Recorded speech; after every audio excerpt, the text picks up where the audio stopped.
हाय दोस्तों, मैं Narendra sir, super 30 institute गुना में आपका स्वागत है। और जैसा कि आज मैं जो वीडियो लेके आ रहा हूँ वो एक अलग है। ये सब्जेक्ट से रिलेटेड नहीं है, लेकिन कहीं ना कहीं बच्चे के भविष्य से संबंध जरूर रखता है। जैसे कि आप देख रहे हैं कि कुछ समय से एसएससी का प्रोटेक्शन हो रहा है। बेसिकली मैं आपको बता दूं कि मध्य प्रदेश के अंदर हम बात करें तो देखा जाता है कि कहीं ना कहीं पटवारी जैसी भर्ती में घोटाला हुआ है ना, और उसके बाद तमाम सारी ऐसी भर्तियों में घोटाला हुआ, जिसके कारण बहुत सारे स्टेट के बच्चे एसएससी की ओर मोल्ड हो गए और एसएससी की तैयारी करने लग गए। बेरोजगारी की कमी नहीं है, ये आप जानते हैं। बढ़ती जनसंख्या बेरोजगारी पर दबाव डालती है। तो हम बात कर रहे हैं यहीं एसएससी में कुछ कमियां थी।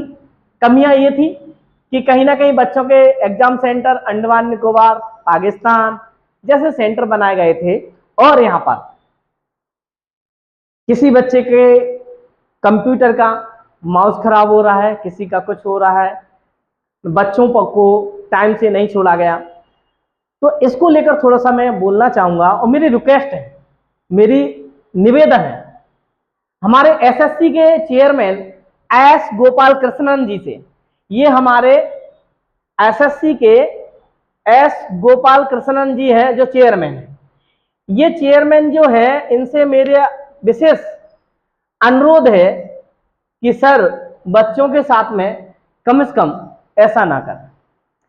अगर आप चेयरमैन हैं तो आपकी बहुत बड़ी रिस्पॉन्सिबिलिटी बनती है। आपके हाथों में हर एसएससी की तैयारी करने वाले बच्चों का फ्यूचर है। आपके हाथों में एसएससी का एग्जाम कंप्लीट कराने और उसका रिजल्ट देने का जो मसला है वो आपके हाथों में सर।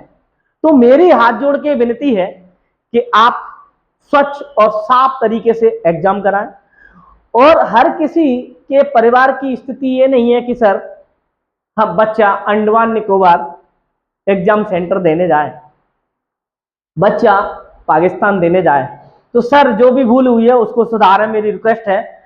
दूसरा, हमारे देश के यशस्वी प्रधानमंत्री जो हाथ जोड़े हुए खड़े हुए हैं, यशस्वी प्रधानमंत्री नरेंद्र मोदी जी, जिनका मैं तहे दिल से सम्मान करता हूं। और मैं कहना चाहता हूं कि सरकार, ओ बाबा, ओ मेरे अंकल जी, वो मेरे देश के यशस्वी प्रधानमंत्री जी, अगर सरकार अच्छी है तो फिर आपका सिस्टम कैसे फेल हो रहा है? अगर आप अच्छे हो तो सिस्टम फेल नहीं होना चाहिए। और आपके हाथ में भारत देश का फ्यूचर है, भारत देश का वर्तमान है, आप देश के प्रधानमंत्री हैं। क्या इस सिस्टम को आप सुधारने में नाकाम हैं? क्या आप सिस्टम को सही नहीं कर पा रहे? क्या आपके पास, आपके ऊपर किसी का दबाव है? बिल्कुल नहीं दबाव है। मैं कहना चाहता हूं देश के प्रधानमंत्री नरेंद्र मोदी जी से कि सर मेरी बहुत बहुत रिक्वेस्ट और हाथ जोड़कर प्रार्थना करता, निवेदन करता हूं कि आप 100% देश को स्वच्छ रूप में लेके आए, बच्चों के साथ में खिलवाड़ ना करें। एक बात और समझिए सर, बच्चा, आपसे ही कहना चाहता हूं देश के प्रधानमंत्री जी से, बच्चा 1 ईयर तैयारी करे, बच्चा 2 ईयर तैयारी करे, बच्चा 3 ईयर तैयारी करे, बच्चा 5 ईयर तैयारी करे, कि बच्चा 10 ईयर तैयारी करे। अब आप बोलोगे ये तो बच्चे का मुद्दा है। बच्चे का मुद्दा नहीं है सर। आप अपने सिस्टम से कहिएगा कि कोई भी भर्ती 1 साल के अंतर्गत कंप्लीट होनी चाहिए विथ नियुक्ति के। सर सेंट्रल गवर्नमेंट पर भरोसा हर स्टूडेंट को है।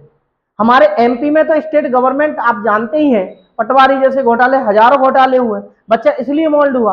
और सर केवल एमपी नहीं, हर राज्य का स्टूडेंट एसएससी को फॉलो कर रहा है। तो सर मेरा जो कहना है कि आप 1 साल में पूरी तैयारी के साथ एग्जाम को कंप्लीट कराइए, नियुक्ति दीजिए।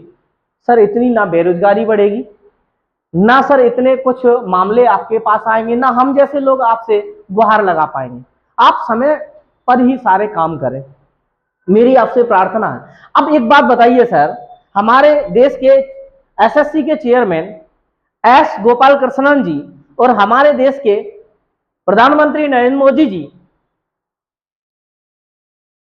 SSC system, government central system, इन दोनों से स्टूडेंट लड़े, इनसे संघर्ष करे या पढ़े। तो मेरी हाथ जोड़ की प्रार्थना है आपसे कि बच्चों के साथ में सर ऐसा नहीं करिएगा, क्योंकि बच्चे ना जाने कहां कहां से क्या क्या संसाधन जुटा करके, उनके फैमिली वाले ना जाने कितने संसाधन कहां कहां से कैसे कैसे जुटा करके, कोई किसी का घर गिरवी रख के, कोई किसी की ज्वेलरी गिरवी रख के, कोई किसी का धन दौलत गिरवी रख के, कोई काम करके, कोई मजदूरी करके सर अपने बच्चों को पढ़ा रहे हैं। तो मेरी रिक्वेस्ट है आपसे कि बच्चे आपसे संघर्ष ना करें, बच्चे आपसे लड़े नहीं, बच्चे आपके सिस्टम के समक्ष ना खड़े हो पाए, ऐसा काम करिएगा सर। मैं कोई यहाँ राजनीति नहीं करता हूं, ना मुझे मतलब है सर, मेरी आपसे प्रार्थना है, मेरा आपसे निवेदन है, जरूर ध्यान दीजिएगा सर। और मेरा ये वीडियो हमारे देश के प्रधानमंत्री नरेंद्र मोदी जी तक जरूर पहुंचे, है ना। और सर फिर से निवेदन है, आप कोई भी स्टेट गवर्नमेंट, सेंट्रल गवर्नमेंट जो भी है सर, उन सबका जो सिस्टम है वो जरूर करिएगा सर। ऐसे ऐसे बच्चे हैं जो बेचारे पिछले कई सालों से अपनी जिंदगी को छोड़ के, इस भारत देश को छोड़कर सर गुजर चुके हैं।